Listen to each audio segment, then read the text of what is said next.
Hi there, Devs. This is for you, really, and anyone else who feels like they really want to watch me and listen to me drone on about various things. But I'd like to provide a little bit of feedback on the battle path because it really is in need of a little bit of loving. There are a number of things that I think could be improved in the battle pass, and I'm going to just sort of start reeling them off from the beginning. The first thing that I notice when I go into this battle pass is actually the fact that, certainly on my screen, and I'm using BlueStacks on a PC, the top level here seems to be about half the size of the bottom level paid battle pass, if you like. And that just kind of looks a bit odd on the screen. It almost looks like it's been sort of cut off accidentally at the top. So that's just in terms of the visuals. The other thing is that this goldy yellowy colour down the bottom here, whilst I understand that it represents the fact that somebody's paid for it, so that's kind of gold standard, and I get that, it's a little bit misleading in as much as there are rewards in here where you think, oh, that's gold standard, so everything in here is going to be gold standard. But in fact, it's not. We've got sort of a purple schematic here, and we've got just a requisition order here and here. But realistically, they could be considered sort of a, you could color code these compared to their rarity within the game. So you would have a blue schematic with the blue background. These officers here, which are really the draw card for the battle pass and for paying for it, they would remain in the gold color. And I just think that would help people sort of visually. At the moment, you'd fly into this battle pass thinking, right, I'm going to get gold standard on everything, whereas in fact you're just getting kind of a meager 100 gold here and a purple schematic rather than the blue one, and so on. So, even down to this thing here, a universal speed boost of 15 minutes, that's nothing. That should be, white if you had it. So just redoing the color scheme, I think, might help players a bit to see just sort of what rewards they're getting and how these two compare.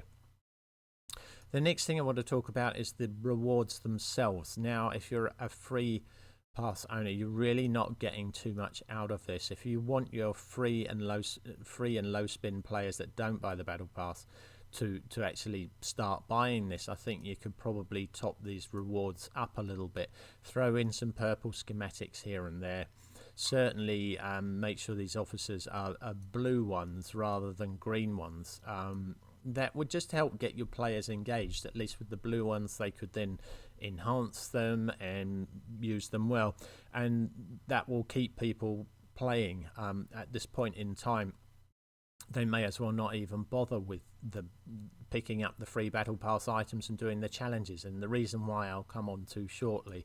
Certainly if you're paying for one, being given a 15-minute speed boost or something is probably not really what you're looking for. Maybe double those speed boosts in there. The gold coin, what are we getting here? So gold coins, I've paid my money and I'm getting 200 in the first seven levels here of the battle pass. Really, what's that? That's one half price chest for the 4 or 5 days that I've been playing. So maybe that could go up a little bit, and equally those with the free pass, you might want to sort of double that perhaps as well. Requisition orders, I don't know how many we get over the whole course of the pass. What do we get? We've got one of each free and battle, another 2, 3 on the battle, 4 on the battle, and we're still on, I think, 2 on the free pass. And as we go through, we don't see too many more. We're up to 5, 6, 7, 8, 9, 10 on the paid battle pass. Again, if you want your free-to-play players to keep playing, probably put a few more of those in up on the free pass. It might get people to actually do these challenges. The other issue I have is I don't see anywhere where I can tap, or it's obvious to me, that records exactly how many points I've already got towards the next level. So do I need to do this one for 60 more XP, or this one for 30? How far will that take me? Just helps players plan a little bit, adds to their quality of life in the game. So perhaps some kind of counter that shows you where you're up to, what you need to get to the next level, even some information about how many points it takes to get from one level to the next would be helpful. So a little bit more info there. Definitely, I think, some improved rewards. The other thing that sticks out, certainly in the free Battle Pass here, is we've got a Sylph available to us here on the free pass. We've got the Tempest here. We've got the Ember Helm here. And we're getting all the Sovereign items or schematics coming up. And before we can actually get anything that is vaguely useful to those playing in Dominion, we're coming up to, certainly, where are the schematics on the top one? Here, Darkfang. We've got to wait till that battle pass is level 45 just to get a paltry 40 points towards our Darkfang. And let's go back. A Cypher there. That's Dominion. Who have we got here? The Dread. So we've got 1, 2, 3, 4 Sovereign up front and then 4 Dominion later on. Now, I would you could suggest that that could be mixed and matched a little bit, but I think what would be better is if you actually had a schematic that was either Dominion or Sovereign and worked across each of the ships within those realms. And then if you actually had those in there, you would have players being able to grasp 4 and putting them all on the same ship, perhaps. And similarly, you could do something here with the purple ones, either Dominion or Sovereign, rather than tied to a particular ship. I think that would be a significant quality of life improvement for most players.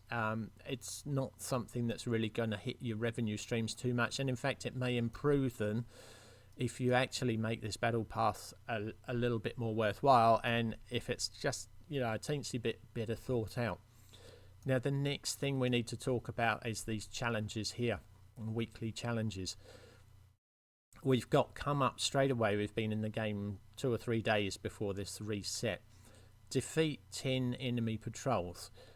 Now, enemy patrols is something else that we'll probably need to talk about generally. At the moment, as the chapters progress and the maximum level of the patrols that spawn in the map, there's nothing below that maximum level. So for a free player, you've already lost them because they may not be able to hit level 20, which we're currently at, a level 20 defender on one of those patrols. Or if they do, they're going to take significant losses. So it's kind of like, for a free player, you know, they can't even hit the enemy patrols. As it stands at the moment, those enemy patrols are just not worth hitting. You certainly won't get an experienced gamer going out wasting 20 stamina to hit an enemy patrol that gives them a very few rewards. They're minuscule, when they could be using that 20 stamina to go out and take a tile and increase their influence. That's much more useful to a player at this stage of the game. And for some of the newer players, you've already ruled them out because you're not spawning lower level mobs as well as the maximum level allowed by the season chapter progression. So you need to have a think about how that enemy patrols works. There are a number of quality of life improvements there. Most games of this ilk, you will find that it only costs 10 stamina to hit an enemy patrol, and you don't have to tile to them to hit them. So at the moment, if you want to hit enemy patrols, you've actually got to tile out to next to it and then hit it. Well, that's potentially costing you across various ships sort of 60, 80 fuel points. Sorry, not stamina I mentioned earlier, fuel points. Just to get to that patrol in the first place.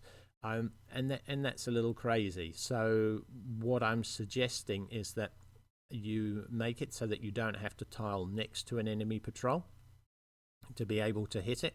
You reduce the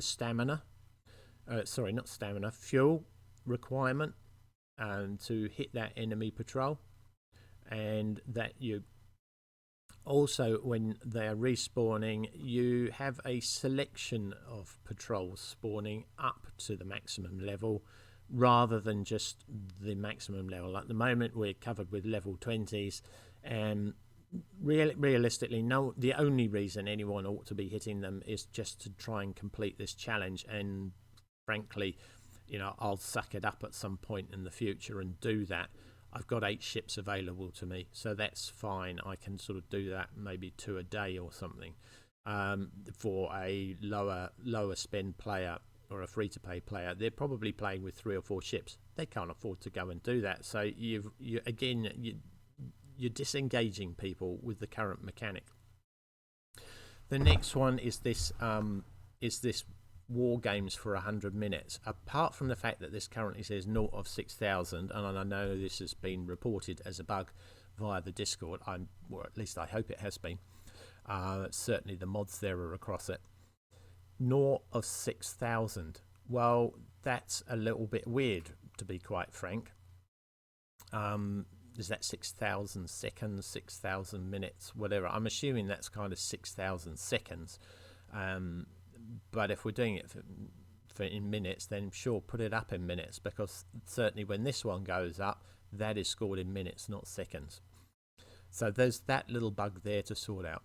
But again, we've got this whole issue of this is too early in the game for this to appear in the Battle Pass weekly challenges. Defeating patrols and performing war games probably needs to come about 2 weeks into the game. And I say that because there are things that are precious. One is stamina, another one is helium. And performing war games takes 2 helium.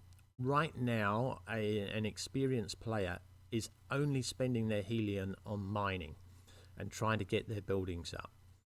No one in their right minds, despite the fact I've just made a tutorial about how to do war games, no one in their right minds is going to be working on that unless they particularly need to level up a siege ship and they've already got a 300 level tile, because the bang for the buck on it just is not worth it. You could go out and hit a tile for 20 fuel points, get the same amount of XP for that as you would for wargaming on one, but you've actually got the additional tile to add to your influence, which gives you more operational tech. So right now, nobody's really doing it too much.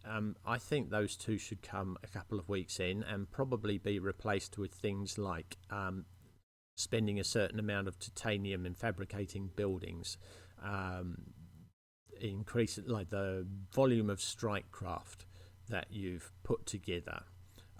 There are probably other ideas out there, but I would go away and have a think about that and how these challenges are set up for the time periods as we go through the game. So certainly those two are you're being in some circles laughed at slightly for introducing this from those people who've been playing these games for a long time.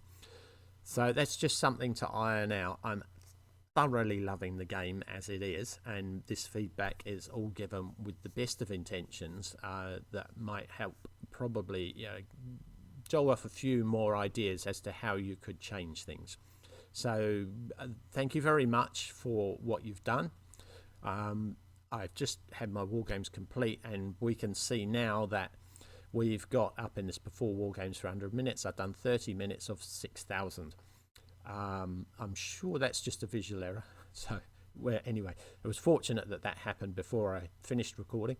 Thank you so much for the game that you've provided us with. Thoroughly enjoying it. Thoroughly enjoying helping people out in the game and doing little tutorials for it.